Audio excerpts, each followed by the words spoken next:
This is the first direct hit by the U.S. forces in this conflict. This is the first direct hit by the U.S. forces in this conflict. The U.S. retaliating against the targeting of its navy in the Red Sea with strikes of its own against suspected bases of Iran-aligned Houthi militias. President Obama could well find himself embroiled in two proxy battles with fewer than 100 days left in office. He's got less than 100 days left in office. Is that what he's trying to do? Start war so that we can go into a state of emergency so that he can remain in office indefinitely?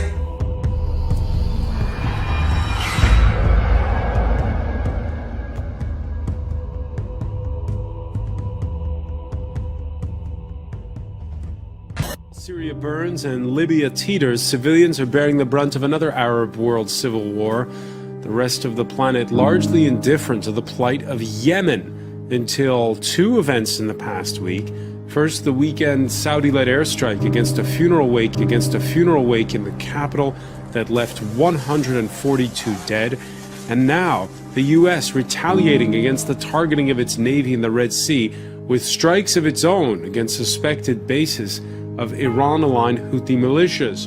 The Houthis and forces loyal to former President Saleh deny responsibility for the attacks, but the Pentagon is not buying it. Is Washington now getting drawn further into a conflict where it had been expressing growing doubts over its logistical support for the Saudi-led campaign? Is this the West's fight? The U.S. military made good on a promise to strike Houthi-controlled targets in Yemen after two failed missile attacks at a U.S. Navy ship. According to U.S. officials, the Tomahawk cruise missiles were fired at 3 coastal radar sites in Yemen in retaliation to the earlier attack on the USS Mason. Meantime, Iran has reportedly established a military presence off Yemen's coast by sending 2 of their warships. What we are seeing now is a sure but steady escalation of the Yemenite conflict. Iran has sent 2 warships to the Gulf of Aden, and that is according to the semi-official Tasnim news agency.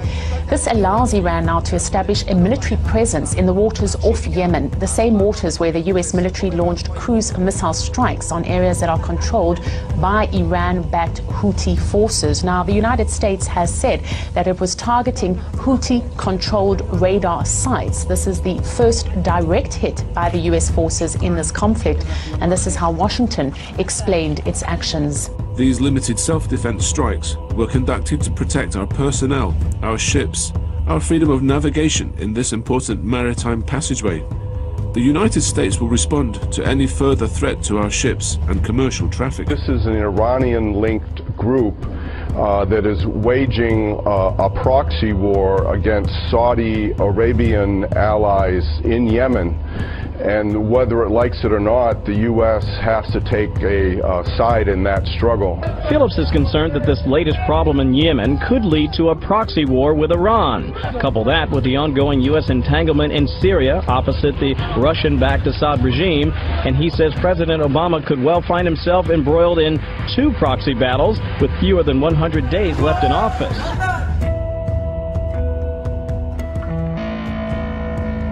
Russia has warned against supplying anti-aircraft missiles to terrorist groups in Syria. A foreign ministry spokeswoman said that any anti-Russia stance will elicit an appropriate response from Moscow.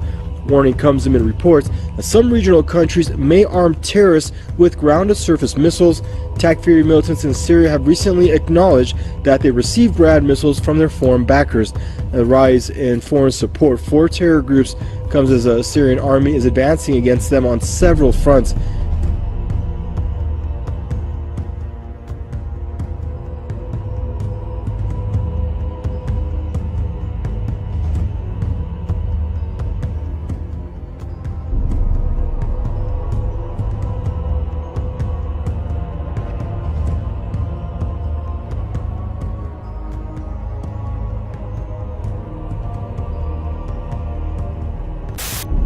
Are we heading into World War III? If you're reading some Russian media, You might think so. That's right. What's going on there? This is an interesting piece in Libération, the left-leaning daily today. They've picked up a piece by AFP news agency, and so the tensions, in particular with the US, over what's happening in Aleppo, over the airstrikes, over the breakdown of talks between Washington and Moscow on the 3rd of October, are being depicted as very serious in the Russian media. If you look at Russia 24, they're reporting on anti